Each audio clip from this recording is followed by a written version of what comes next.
First, we will close most workplaces, except for essential services and key economic sectors.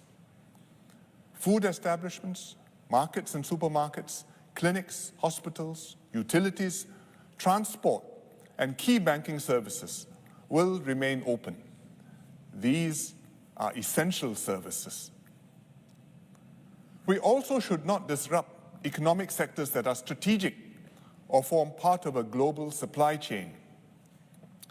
People working in these industries can continue to go to work with safe distancing measures in place. But most other work premises must close. If the person can work from home, he should do so, telecommute.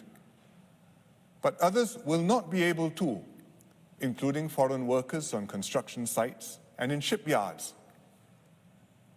These workers live in dormitories, and we will make arrangements to look after them. The closure of workplaces will take effect from next Tuesday. This will ensure that most of our workforce stays at home and limits their physical interaction to as few people as possible. Second, we will also move to full home-based learning in our schools and institutes of higher learning. We started with 1 day of home-based learning this week. This has gone smoothly, with some teething issues being resolved. The Ministry of Education will work with the schools to implement full home-based learning starting next Wednesday. All preschool and student care centers will also be closed, but they will provide limited services for children of parents who have to continue working and are unable to make alternative care arrangements. Third, we will tighten restrictions on movements and gatherings of people. It boils down to three things. First, stay at home as much as possible. Second, avoid socializing with others beyond your own household. Gatherings should be confined to your household.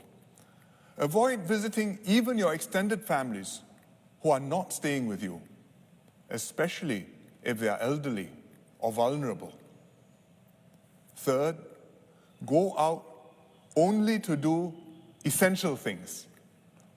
For work, if you are in essential services or in a key economic sector.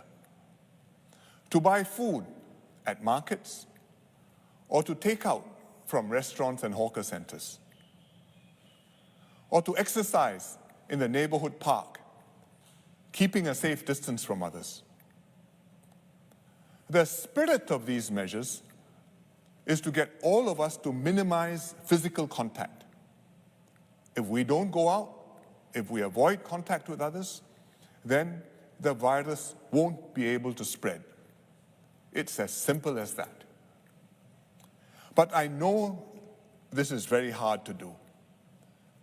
It's very hard as a practical matter in places like hawker centers and wet markets, because it's difficult to practice safe distancing, especially on the weekends when it's crowded.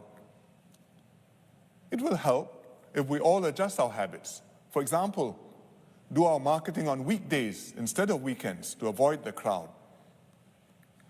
We will also deploy more safe distancing ambassadors to encourage people not to crowd together. So please cooperate with them. Safe distancing is also hard for a psychological and emotional reason. It goes very much against our human instincts. It is in our nature to want to socialize, to be close to those we are talking to take comfort in the warmth and company of friends and family. I fully understand this, but I hope you will also understand why we all have to take social distancing extremely seriously in this period. Because this is the only effective way to slow the transmission of the virus so that we gradually bring our numbers down. It's also the best way to keep our families safe, and particularly to protect our seniors from getting ill. So please, bear with the painful adjustments that we have to make. Each and every one of us can and must do our part to keep everyone in Singapore safe from COVID-19.